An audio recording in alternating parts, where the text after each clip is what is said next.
సామాజిక ఉద్యమ అభివందనాలు. ప్రతి అంశం పైన కూడా బుద్ధిజీవులు, మేధావులతో పాటు సామాన్య ప్రజానీకం, విద్యావంతులకు స్పష్టమైనటువంటి అవగాహన ఉండాల్సిన అవసరం ఉంది.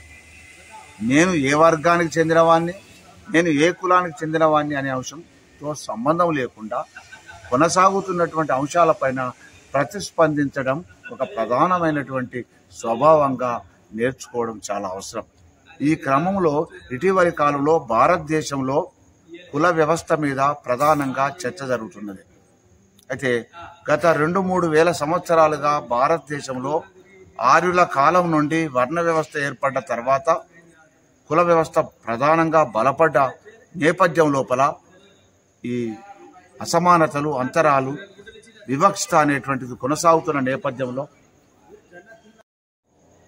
ఇటీవలి కాలంలో ప్రధానంగా భారతదేశం లోపల కొన్ని కులాలు మాత్రమే అధికారానికి రావడం, రాజ్యాధికారంలో వాటా పొందడం, ఇలా పార్లమెంట్లో కానీ చట్టసభల్లో కానీ ముఖ్యంగా బ్రాహ్మణ కొన్ని వర్గాలు మాత్రమే అధికారంలో కొనసాగడం, యంత్రాంగంలో పనిచేయడం కారణంగా మెజారిటీ ప్రజలు ఇవాళ అధికారానికి దూరమవుతున్నారు అనే అంశం ప్రధానంగా చర్చకొచ్చి ఈ బీసీ సంఘాల పేరుతోని ఇవాళ దేశవ్యాప్తంగా ఒక గత 10-15 సంవత్సరాలుగా చర్చకొస్తున్న నేపథ్యంలో గత 11 సంవత్సరాలుగా ఈ దేశాన్ని పరిపాలిస్తున్నటువంటి బీజేపీ నాయకత్వంలోని కేంద్ర ప్రభుత్వం అనేక సందర్భాల లోపల కూడా ప్రజా సంఘాలు, బీసీ సంఘాలు కేంద్ర ప్రభుత్వాన్ని ప్రశ్నించడం జరిగింది.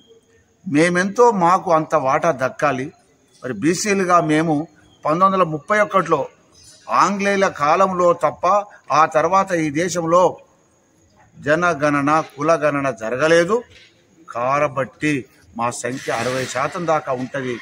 మరి కులగణన చేయండి, జనగణన చేయండి, తద్వారా మా యొక్క ఫలితాలను మాకు అందించండి అనేటువంటి డిమాండ్ గత 5-10 సంవత్సరాలుగా చేస్తున్నారు.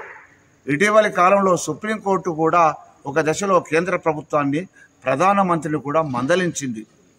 వాళ్ళు కులగణన కావాలని అడుగుతున్నారు కదా, ఈ దేశంలో కుల వ్యవస్థ ఉన్నది కదా, అలాంటప్పుడు మీకు ఎందుకు అభ్యంతరం అని అడిగినప్పుడు ప్రధానమంత్రి మోడీ గారు స్వయంగా కులగణన చేయడం వల్ల కుల తత్వం అనేది పెరిగిపోతుంది, అందుకే మేము అంగీకరించడం లేదు అని ఒక మాట మాట్లాడు.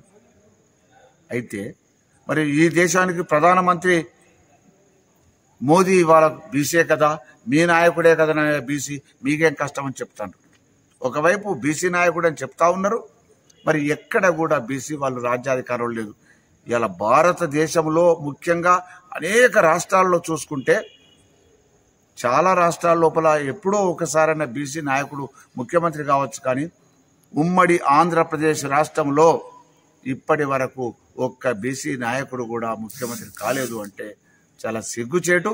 ఈ విషయాన్ని ఇప్పుడున్నటువంటి కేంద్ర రాష్ట్ర ప్రభుత్వాలు ఆలోచించుకోవాల్సినటువంటి అవసరం ఉంది.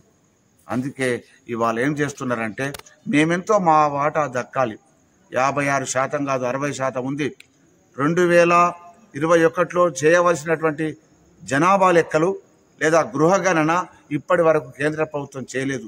అంటే గత 4-5 సంవత్సరాలుగా తాత్సారం చేసినటువంటి కేంద్ర ప్రభుత్వాన్ని సందర్భంగా నేను ఖండిస్తున్నా, ఆ వైఖరిని నేను విమర్శిస్తున్నా.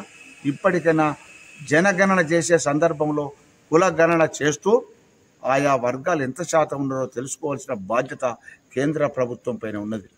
ఈ అంశాన్ని ఉద్దేశించి ఇటీవల బీహార్, కర్ణాటక లాంటి కొన్ని రాష్ట్రాలు వాళ్ళ రాష్ట్ర పరిధి లోపల జనగణన చేసి బీసీల యొక్క దామాషాన్ని నిర్ణయించి వాళ్ళకు ఆ ప్రాతిపదికన సౌకర్యాలు కల్పిస్తున్న నేపథ్యంలో మనకు గత 13 మాసాల క్రితం అధికారంలోకి వచ్చినటువంటి రేవంత్ రెడ్డి గారు అధికారం రాకముందు కూడా స్పష్టంగా చెప్పిండు, స్థానిక సంస్థల్లో 42% రిజర్వేషన్ ఇస్తాం, కులగణన చేస్తాం, వాళ్ళ వాటా ఎంత ఉంటే ఆ వాటా ప్రకారంగా వాళ్ళకి ఇస్తామన్నాడు. ఈ మధ్యకాలంలో సుమారు 50 రోజుల పాటు కులగణన నిర్వహించి తెలంగాణ రాష్ట్రం లోపల ఆ రిజల్ట్ ఇటీవలనే ప్రకటించి 4వ తేదీ నాడు, ఫిబ్రవరి 4వ తేదీ నాడు అసెంబ్లీ లోపల ప్రకటించడం జరిగింది. కానీ